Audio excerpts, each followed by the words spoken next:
The Tooth Fairy. It was a fantastic day for Crystal. She had passed her final test at the Tooth Fairy training school. Now she could turn her children's baby teeth into money. Jet, Crystal's lazy classmate, had failed all her tests. She would never be a Tooth Fairy. It's not fair, she moaned. As Jet grumbled, the others flew home and prepared their first trips. That night, Crystal checked that she had everything she needed.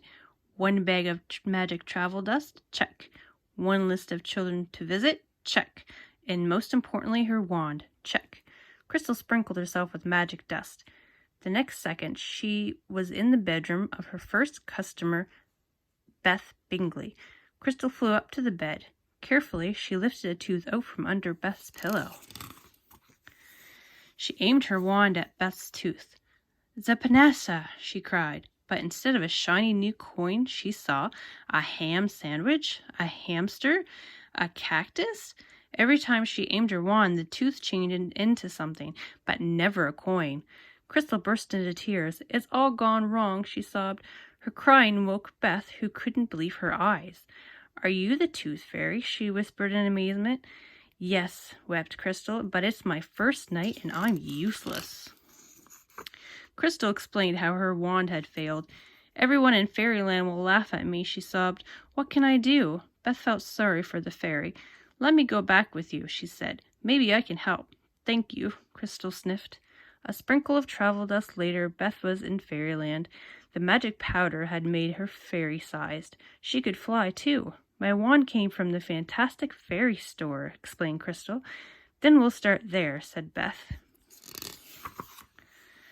Beth gasped as she entered the shop. The walls were lined with hundreds of fairy outfits.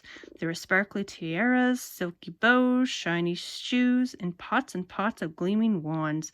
"How can I help you?" asked the shopkeeper. Crystal explained, and the shopkeeper examined the wand. "This is Jet's wand," she said. "It will never work properly because she's such a bad fairy. That sneaky fairy has swapped her wand for mine," cried Crystal. "Let's get it back," said Beth. Jet was lazing on the terrace of her treehouse. She's used Crystal's wand to magic up a huge pile of cream cakes. She was just about to gulp down her 10th eclair when Crystal and Beth arrived. "Hand over my wand, you thief," demanded Crystal. "No way, Miss Perfect," said Jet. A stream of stars shot from her wand in her hand. The magical blast turned Crystal's feet to stone. Jet raised the wand to strike again, but suddenly it was snatched from her grasp.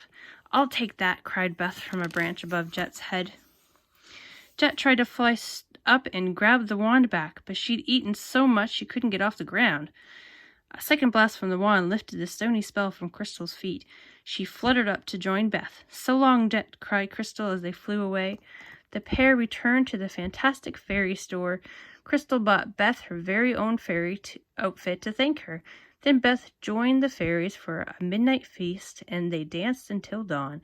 "Time to say goodbye," said Crystal, showering Beth in magic dust. In a flash, Beth was back in bed. What an amazing dream, she thought. Beth peeked under her pillow. She expected to see her tooth or even a coin. But what she saw was the tiniest dress in the world. The end.